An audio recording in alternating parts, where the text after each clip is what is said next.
So ito, nakalas na natin. Siguradong malinis na to, malilinisan na to. Compare dun sa sinasabi ng iba na wag na daw kalasin kasi malilinisan din naman. Tingnan natin difference.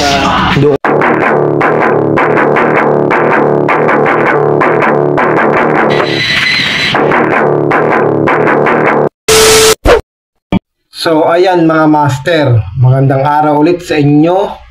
Maglilinis tayo ng Hyundai inverter aircon. At andito tayo sa Tatalon, Quezon City. So, ito yung video na to ay para sa mga nagsasabi na okay lang daw na hindi kalasin, pareho lang daw naman yung cleaning. So, tingnan natin kung anong difference ng cleaning na baklas at hindi binabaklas. So, I beg to disagree na pareho lang cleaning ng baklas at saka hindi baklas. Patunayan natin sa cleaning natin na mas maganda yung kinakalas talaga mga master. Time consuming, takaw sa oras talaga. So tanggalin natin yung ating inverter board na yan. At lilinisan natin mabuti mga master. So sabi kasi na iba, pareho lang cleaning. So paano mo lilinisin kapag ganyan kasikip? Hindi mo kakalasin? So hindi ako naniniwalang pareho lang cleaning. Okay, sa kapal ng ating evaporator na yan mga master. Kung hindi mo kakalasin, paano mo malilinis ang loob? So yan, tapat ng blower niyan, may matitirang dumi talaga. So kailangan talagang kalasin to para sa akin. So mag-comment na lang kayo. Ano bang klase paano ba kayo maglinis at paano din kami maglinis? Diskarte namin to, diskarte kayo sa inyo. So yan, tanggalin natin itong ating control box. At importante yan kasi meron niyang board. Hindi pwedeng mabasa mga master.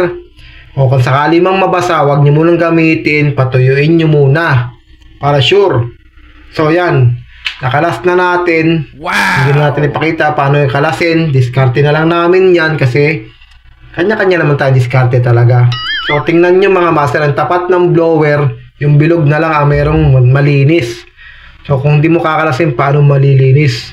So yan, totally kalas na ito mga master.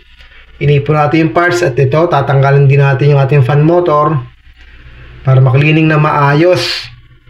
So ayan na mga master, nakalas na yan at totally kalas na. Lalagay na lang natin to ng pampalambot ng dumi. Sabon lang mga master, okay na rin. Yung iba nagka-chemical, pwede naman talaga bala walang maayos. So ito na yung ating board, yung fan motor, yung ating mga parts na hindi kailangang mabasa. Nakatabi na yan mga master. So ayan na, magki-cleaning na tayo. At ito, lalagyan na natin ng powder detergent dyan mga master. Pwede yan, sabi ng iba nakakakalawang. Talaga namang mga kalawang ng aircon natin habang ginagamit natin. Kasi nagmo-moist yan mga master. Kahit anong ilagay mo dyan, kahit pa chemical yan, kahit pa sabon yan, kahit tubig pa lang, kakalawangin talaga yan. Kasi may moisture yan na lumalabas habang gumagana. So, at ang mga parts niya na hindi naman stainless yan, talagang design yan. Kakalawangin talaga yan. So, ito, buhusan natin yan. Powder lang yan mga master. Ang purpose natin dyan, para lumambot yung dumi, kapag in-sprayan natin ng pressure washer na malakas, yung sakto sa fins, yung hindi tutupi, madali natin malilinis ang ating evaporator at saka ating condenser. Buhusan lang natin, palambutin ng konti, tapos pressure washer na. So, sino mong sasabing hindi makakalinis yung sabon? Kung yung dumi nito, tumalsik sa damit mo, saan mo ibababad yung damit mo? Di ba sa sabon din?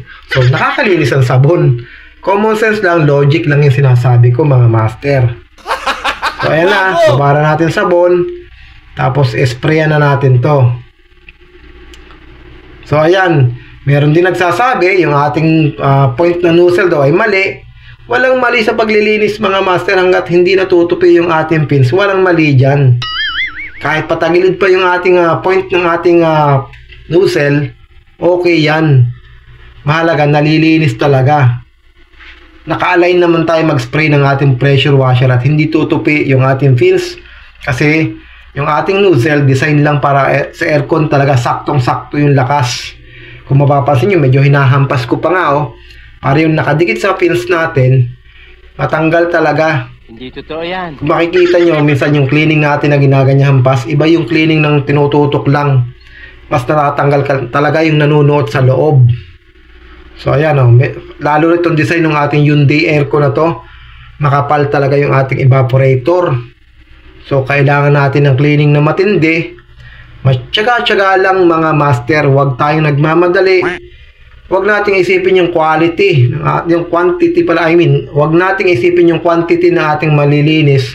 Yung quality tayo mga master, quality over quantity. Kasi kapag quality yung gawa natin, anak yan ng customer, maniwala ka sa hindi, talagang i-refer ka ng mga sa kapitbahay, sa mga kaibigan, at maganda yung review sa'yo kasi solid cleaning yan mga master. Oh. Kitang-kita nyo naman. Ganyan tayo maglinis. So, meron talagang mga umiiyak, hindi natin maiwasan yan. Kasi aminin man nila o sa hindi, kaya sila umiiyak kasi hindi nila ginagawa yan.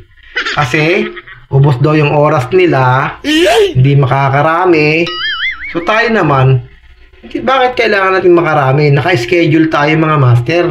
Alam mo yung kaya mong gawin sa buong araw, doon lang tayo. At least yung gagawin nating quality, uulitin ko, anak yan ng customer, maniwala kayo. Promise yan. Subok natin yan mga master. Doon tayo lagi sa kalidad, huwag tayo sa dami ng nagagawa. Huwag kayo iiyak. So okay na, nakikleaning na natin at makintab na, kitang-kita na mga master. So malinis na yan, assemble na lang tayo at hindi na natin ipapakita ang video paano assemblein. Sa totoo lang, mahirap kalasin tong klaseng unit na to. Itong Hyundai para itong Coppel. Same lang sa Coppel, mahirap din baklasin. Pero kaya naman talaga, tiyaga lang. Magbigay lang tayo ng oras na sapat para makalas natin, ma-assemble. So ayan, okay na. Na-assemble na yan. At medyo gabi na yan, ginabi tayo kasi sa weekdays talaga, hapon tayo tumitira mga master. Sabado linggo medyo maluwag tayo. So okay na oh, malinis na hanggang loob.